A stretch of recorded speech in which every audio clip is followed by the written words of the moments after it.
Dead Men Tales is brought to you by SupplyHouse.com, home to over 180,000 plumbing, heating, and HVAC supplies.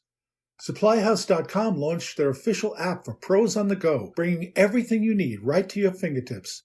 This fast shopping experience offers the ability to manage safe carts, scan barcodes, and quickly reorder products. Download the SupplyHouse.com app today on any Apple or Android phone for fast shopping on the go. From HeatingHelp.com, it's Dead Men Tales. I'm Dan Holohan. You may never have heard of Hugh J. Barron.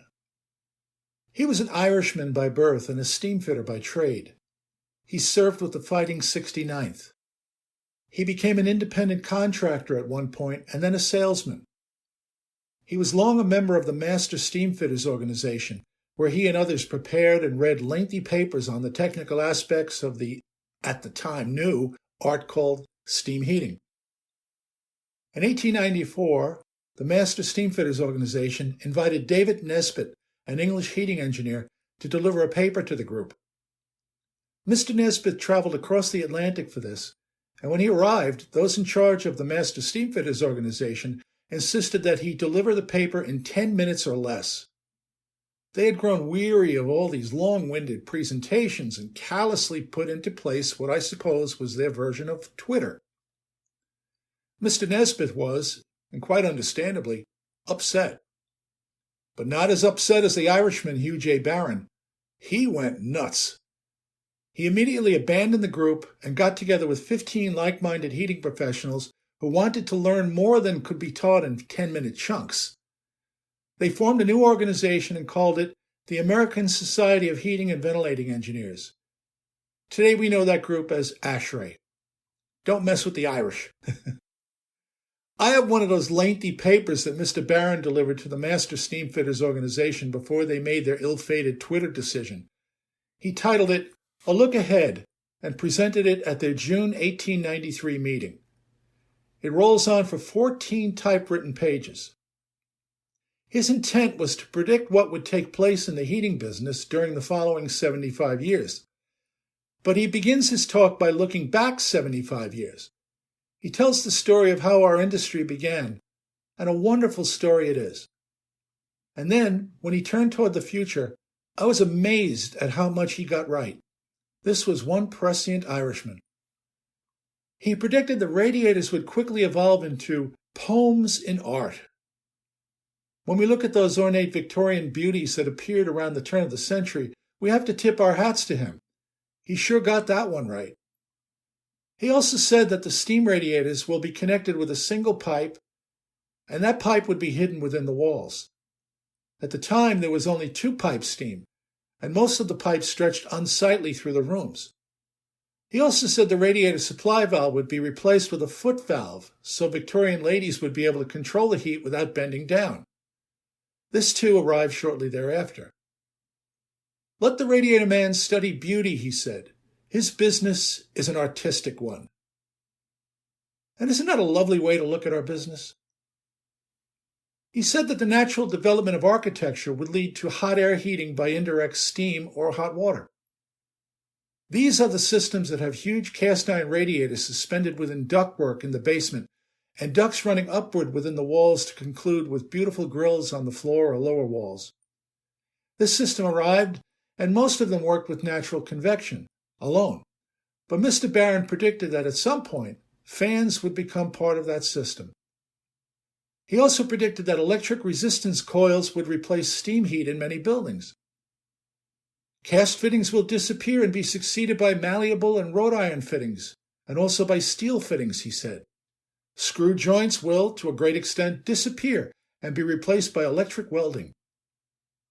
The exhaust steam from engines that is now thrown away in cities will be saved by having one large central pipe. Steam for heating will be taken from this. Consider the steam-based district heating systems of cities like New York and Philadelphia. And then there was this prediction. There are impending changes in the relation to the jobber. Very soon, every contractor will buy from the jobber only, and no manufacturers will sell directly to consumers or contractors. Every article and specialty will be distributed by the jobber. Specialization will be carried so far that no jobber would think of manufacturing, and no manufacturer would think of jobbing. They could not make it pay. Margins of business will be too close, and businesses will be too well organized to allow anything of that kind. Specialization is now carried very far in our particular business, but it will be carried much further. Where specialization is carried to its extreme, as in the production of one simple article, competition becomes very fierce. So fierce, in fact, that it destroys itself by reducing profits to such a point as to make the carrying on of business undesirable.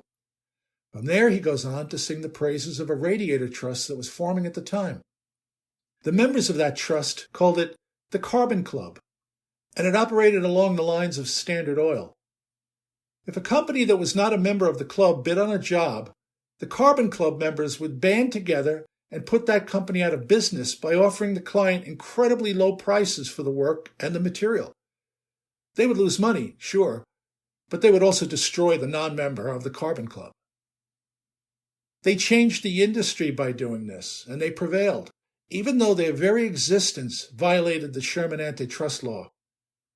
Mr. Barron wrote, "The trust, to my mind, is merely a step in the march toward economic democracy. I have spoken of product and cost. It means a great deal more than that. It means minimizing of profits also. Roughly speaking, today, net profits in business are 20, 10, and 5%. The first figure being the maximum profit, the middle figure the mean profit, and the last the point at which business is done, the lowest or minimum profit. I believe that these profits will gradually go down in the next 100 years to 7.5%, 5%, and 2.5%, or very close to those figures. There are those who consider the trust the greatest evil that menaces us at present. I think they are mistaken. Good and evil are only relative terms. Let us have faith that it only hastens the good time that is coming." The U.S. government disagreed with Mr. Barron, and they busted the Radiator Trust. The Carbon Club changed their ways and went through a few name changes in the years that followed. They eventually emerged as the Institute of Boiler and Radiation Manufacturers, or IBR for short. Hugh J. Barron died on April 6, 1918, as his old regiment fought in the Great War. He was 62 years old.